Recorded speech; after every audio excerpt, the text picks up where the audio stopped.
Welcome to All About Eco Business. And today we actually have two speakers, myself, being Carla, one of the co-founders of Small Business Solver, and also the author of Will It Fly and the Give Back Economy. And then my co-author is with us today, Peter Miller from the Give Back Economy.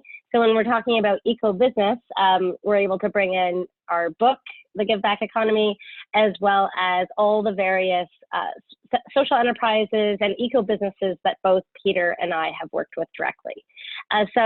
Welcome. Let's get started.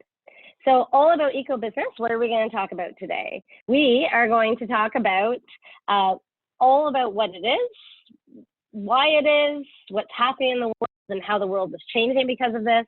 We're going to actually talk about specifically you as a small business owner. How can you actually take advantage of this, and how can you actually make your business more environmentally friendly?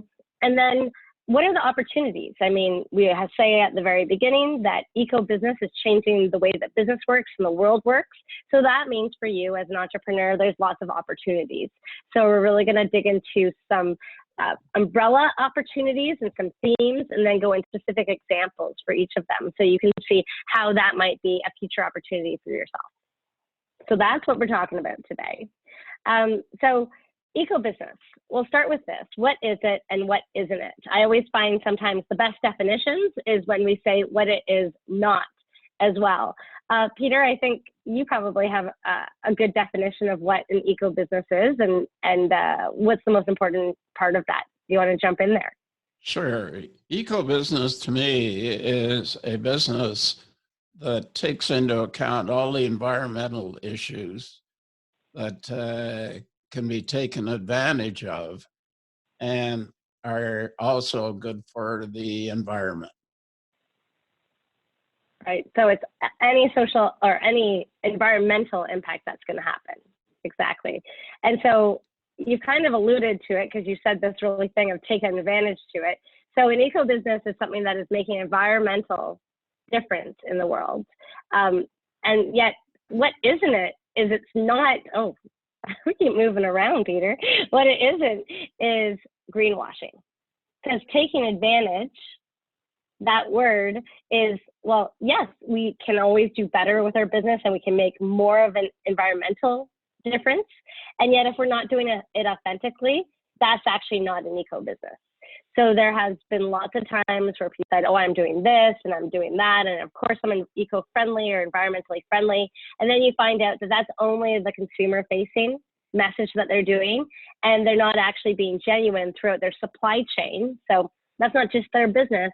It's basically how all products go from the very start to the end, and just not thinking about all of the environmental impacts that are actually happening. So we call that greenwashing, and that is not eco business. And really just what we're finding is with technology, with social media, I mean, people are going to know if you're greenwashing, and if you're doing something good one side of your business and not the other side, it's just not good enough. Any examples, Peter, or anything you want to add? No, I think what's most important for a small business is the fact that there are benefits for the business and for their consumers and for the supply chain.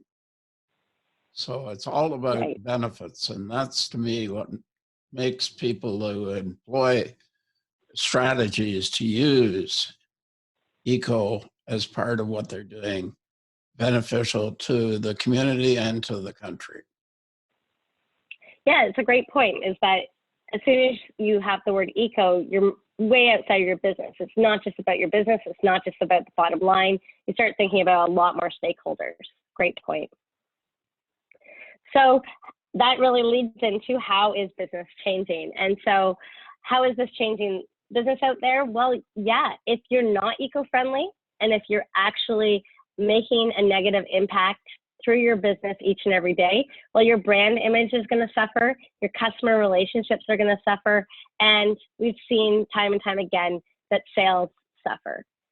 As people and our consumer base gets more and more information about what is impacting the world, the earth, such as one-time use plastic, and how that's ruining our oceans and just it's not necessary, that does make people change their minds of where they actually want to be shopping.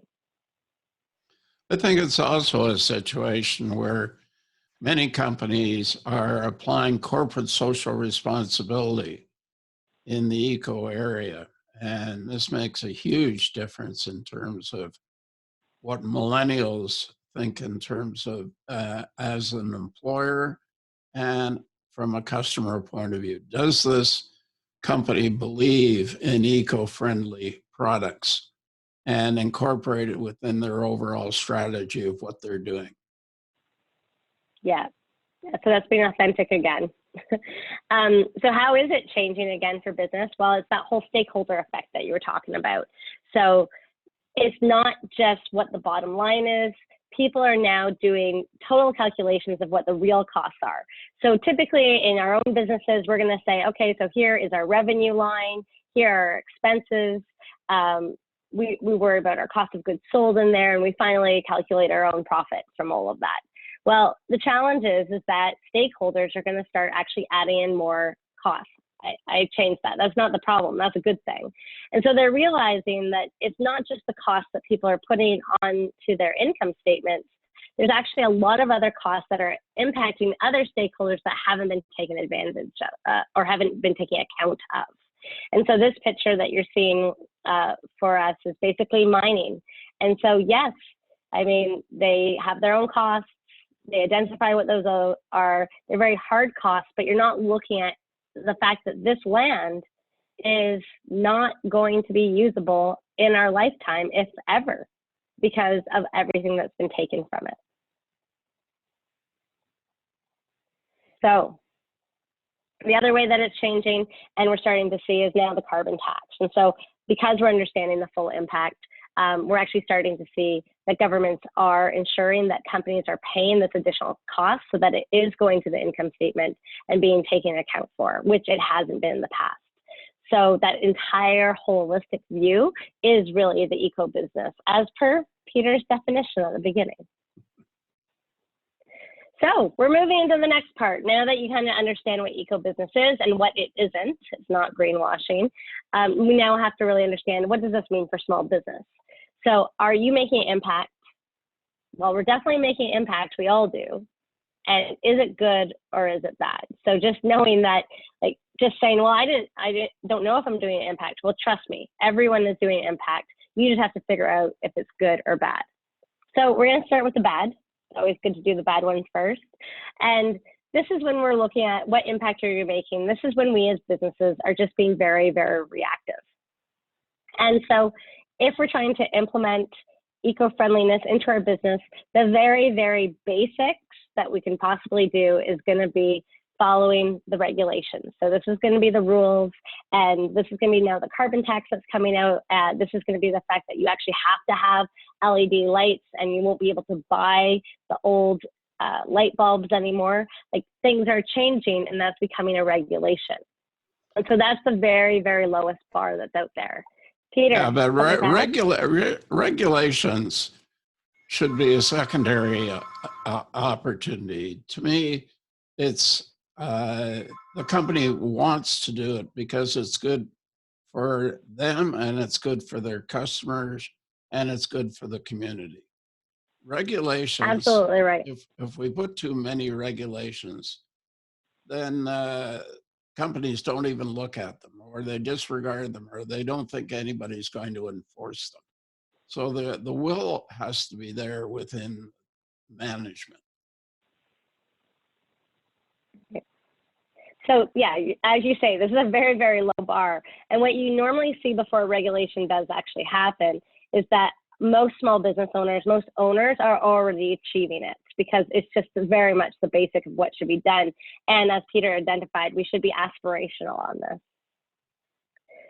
So the next reactive thing is just reducing our waste, because we have so much, but we've already generated the waste. And so now we think, is there something we can do about this? We see a pretty common solution for this is if you have food waste, often a restaurant might have a relationship with a farm.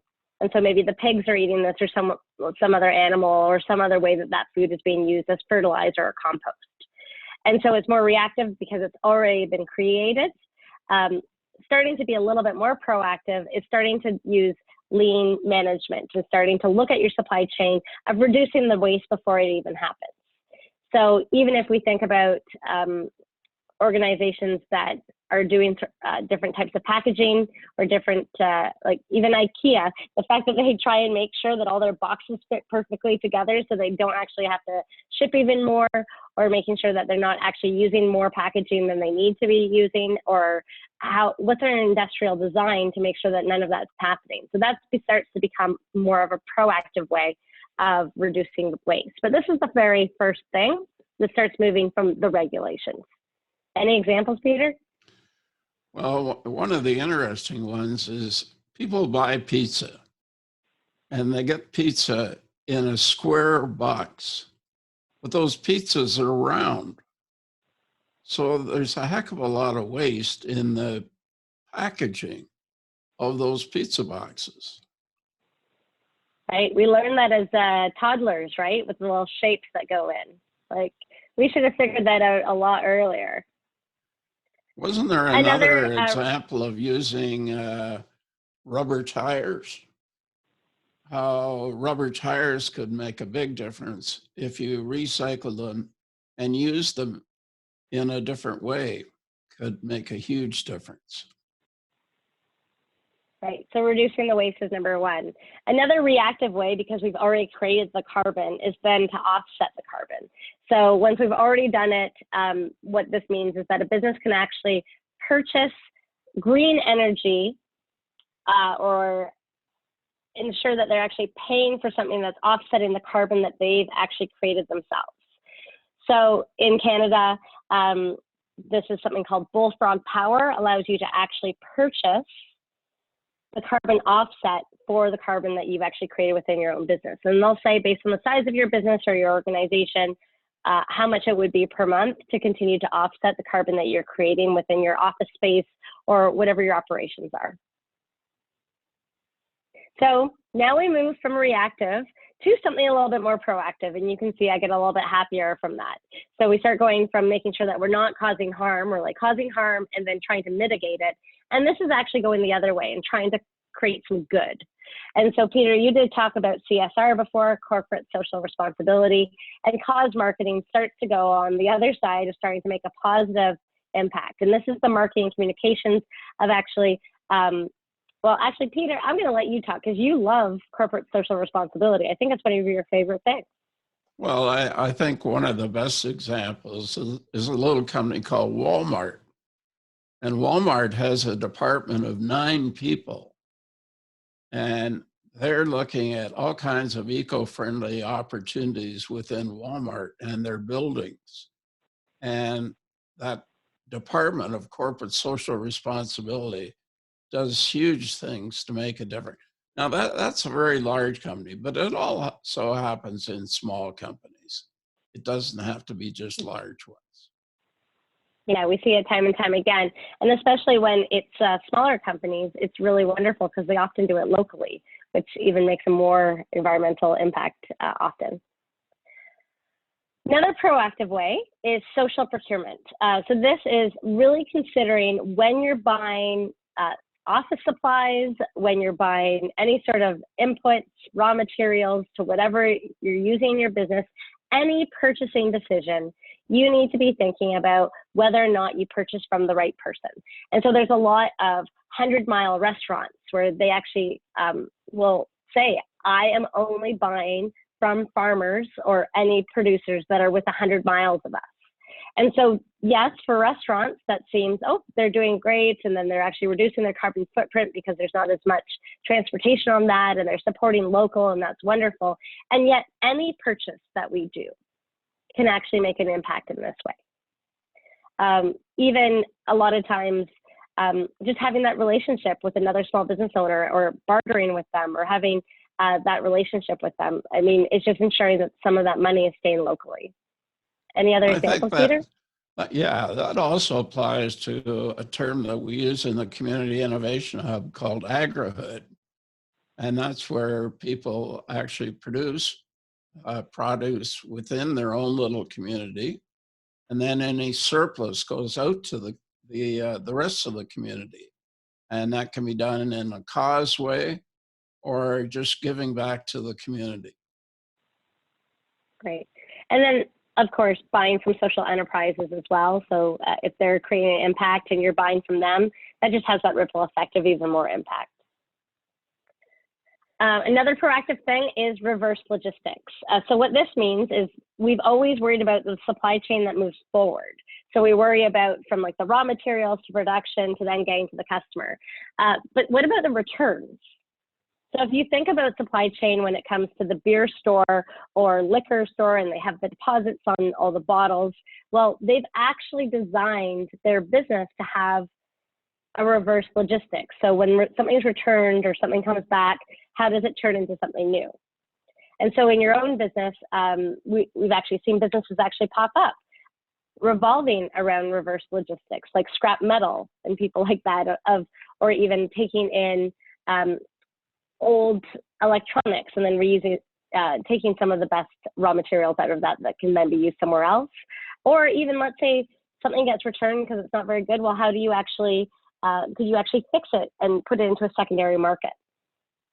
This is something that London Drugs is really well known for. They're actually one of the first organizations across Canada to actually create reverse logistics, and they set up bins collecting batteries and cell phones and things like that very early 2000s, which was before a lot of other organizations doing it. Not surprising that they have such a strong hold in British Columbia, starting to think about sustainability, where they've been doing that for some time. So proactive, this is when your business is actually making a direct environmental impact, and that's what the key is. So One Oceans, when they actually, for every single time you purchase from them, they actually take plastic out of the ocean. And there's a lot of different examples like that where people are saying, our work and our business is actually to purify and clean. Tree planting companies, things like that, that's really the impact they're trying to make through their business. I think the other example that I mentioned earlier, where tires are taken off cars in places where they get rid of them, and then they build these tire areas, and then they are able to recycle those tire areas and create different products. Yeah, absolutely. So our last when I went from reactive to proactive, and now we're talking about integrated. This is when you're really looking at your whole business and really realizing that it's not just one piece. It's not an or, it's an and. So all the things that we looked at, you probably want to reduce waste, A, you have to follow regulations, B, like for sure. And then some of the other more proactive things that we were talking about are things that you could be exploring. And so when you start looking at an integrated model, there's a couple different organizations that can, a couple things to be thinking about. B Corp, this is actually a certification that you could actually follow and be certified, where they look at all of your business processes and how you're purchasing and how you're acting and what your values are, to say that although you could be a for-profit business, you are in fact following all their best practices to make sure that you are creating that social and environmental impact and that you are fully integrated in how you're thinking about that. The other one is social ROI. And so it could actually be that you're evaluating what sort of environmental impact that your entire business does. And instead of just measuring your income, you actually start looking holistically of what is the social impact, environmental impact of your entire business holistically. Any other way to integrate this or make sure that this is sticking, Peter? Well, I think the big thing here is, how do I do that? If I'm a company and I'm starting up, or I'm in a growth basis, and I really haven't done an audit of my own business to find out where I could do things better, are there some sources out there that I could look to in terms of either a green audit or something that would make a difference in terms of measuring things that I'm doing right and things that I could be doing better? So there's a few different organizations. I mean, the B Corp is one of them. The other thing that you could do is go to your local hydro provider and electricity provider. And they actually have a lot of different tips and tricks as well as rebates that are available often. So they would help you go even further on that. In terms of if you are a nonprofit or a community of faith, you can actually go to Green Sacred Spaces, and they will actually do an audit on your behalf. I don't know if there's other ones though, but those are the ones that I know of. No, I think the audit is the real key here. So if you're doing your business plan and you're trying to figure out what you're going to do, I think you have to assess where you could employ green business management within your equipment or your supply chain or your products or your services. How can you incorporate it for the benefit of your customers, your business, your employees, and the community? So this brings us to the last section. So we already talked about what eco-business is. We talked about some ways to actually integrate it into your own small business. But then are there opportunities that actually come from thinking about being eco-friendly and the climate crisis that we're facing and being able to really lean into doing even more? So how can you get more involved? And actually, before I jump too much into this, I should also let you know that Peter and I are also the founders of something called the Social Innovation Challenge. And this is something that Small Business Solver is a sponsor of. And basically, you can do pitch competitions for any social enterprise or social innovation idea. And so all the examples that we're giving you are actually people who have participated in the Social Innovation Challenge in some way, shape, or form. And this is kind of the umbrella ideas. And then we're giving you specific ideas of firsthand social enterprises that we've worked with. So the very first one here is sustainable energy. This is something that I think has been around for some time, and it's a pretty stable sector where people are getting good returns on it. People are figuring out how to actually ensure that they have a profit here, as well as making the environmental impact that they're hopeful of. And this is something that we know that when we had a social innovation challenge in Newfoundland, and we know that it's the Windy Rock. It's pretty windy in Newfoundland. Actually, one of the winners of the Social Innovation Challenge created their own wind power company out there. So another one for sustainability is going to be sustainable water. Building Up is an organization that actually hires youth who are marginalized in the Greater Toronto area. They hire them to actually retrofit bathrooms to reduce how much water use is happening in the apartment buildings. They'll actually land contracts with large apartment buildings, property management companies, do full retrofits. It's still actually, it's still at market rate. They're actually training people at the same time, and they're reducing the water usage. So it's really that triple win that Peter was talking about that defines what an eco-business is. Think Growing North. Peter, if you want to add into any of these, go for it. Growing North is actually, they are creating greenhouses in Nunavut. So in the Arctic, they're ensuring that it's actually often in the Arctic, there's a limited supply of fresh food. And so creating their own greenhouses up there that can withstand the cold, teaching people up there how to actually grow their own food, learning about nutrition, and making it more affordable because the cost of transportation to bring food up there is astronomical, which then has a ripple effect on the people who are purchasing it. Waste management. So any way to help with waste management is a good thing here. And this is actually the Binners Project. It's based out of Vancouver.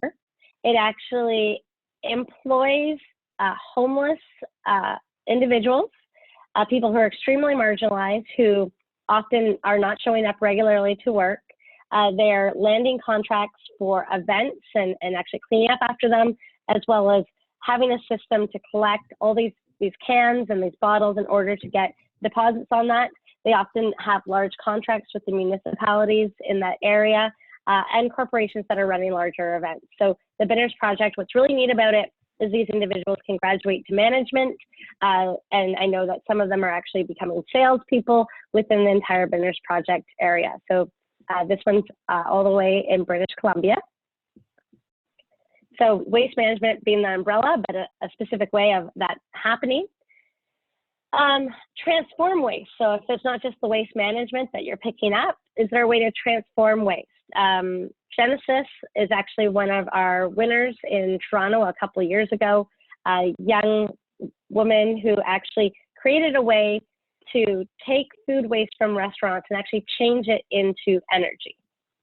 So instead of all that food waste going directly into landfill, how can it actually turn into something that was needed? So they actually created it into, well, in here it's like all the different volatile fatty acids that they were able to then turn into energy and biofuels. So it was quite an interesting way, and she actually tested it with a rice cooker, and then has since then continued to grow bigger. Anything to add? Oh, I think it goes back to one of the ones that I mentioned before, the whole idea of agrihood. A group of millennials in the US actually bought houses around a farm. And what they did is they started that farm and they grew things on the farm with a surplus going out to cause community organizations. And it wasn't done for a profit, it was just done to break even. But the millennials were very motivated to make that happen. No, that's great. This one actually was more recent. This was last year, and this was in Vaughan. And basically, Candy Cutlery was this idea. She actually has her facilities based out of Markham at this point. And so if you're interested in having candy cutlery that you have for your weddings or for your parties, or to reduce waste instead of having those like baby little plastic spoons or forks or knives, she actually does it all out of candy. And so this is something that instead of one-time use plastic, are there alternatives to avoid that? The reverse logistics, I told you about London Drugs using that as an opportunity, but it wasn't just London Drugs who agreed to do it. They actually had new businesses that were then actually recycling these products into something new. So that continues to be an opportunity as more and more complex things are looked at being recycled. What about straws? And the yeah, straws, we're trying to avoid those altogether. That's why the candy cutlery is a good one. You're right, with the metal straws that are out there. Another thing that's really good is the end of product life cycle. So instead of just throwing it away, so you can see we keep on getting better as we go through. So yes, you could actually like throw it away and then recycle it. But what happens if instead of throwing it, it continues to be used? Data Wind is a really good example of this. They actually take the components that wouldn't have been used when iPhone, Apple, other organizations are going to their next model.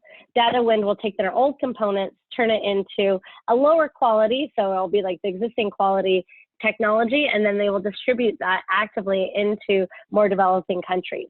And so instead of actually saying, oh, this isn't good, and disposing of all those components, especially in technology that has such a fast turnover before something is obsolete, Data Wind has actually found a market for those components.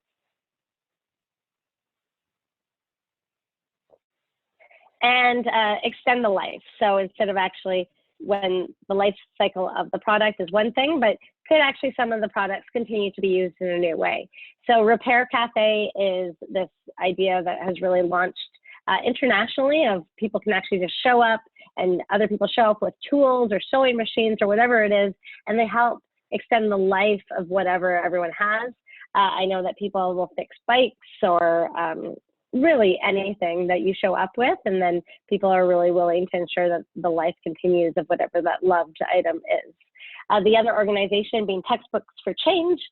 This is actually one of the first B Corps in Canada, and what they do is they actually collect old textbooks from students across all the universities, and they then ensure that the ones that are used too much, they actually recycle them, The ones that are still really high quality, they actually donate them into developing countries.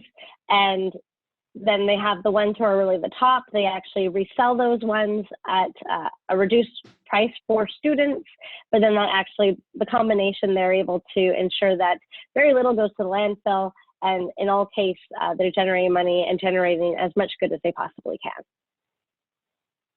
Yeah, on the Repair Cafe front, one of our associates, New Make It in Newmarket, Ontario, has run several of these repair cafes in the region. And people have benefited in terms of learning how to repair rather than replace. And that's made a huge difference in terms of people sending these things in their garbage and to the landfill. Absolutely. And there's a lot of confidence too of being able to repair your own item. So just a reminder that this webinar is brought to you by Small Business Solver. I wanted to give you lots of examples, and with the Social Innovation Challenge as well. And what did we talk about is we talked about what eco-business was in general and how it's changing the way that business is operating.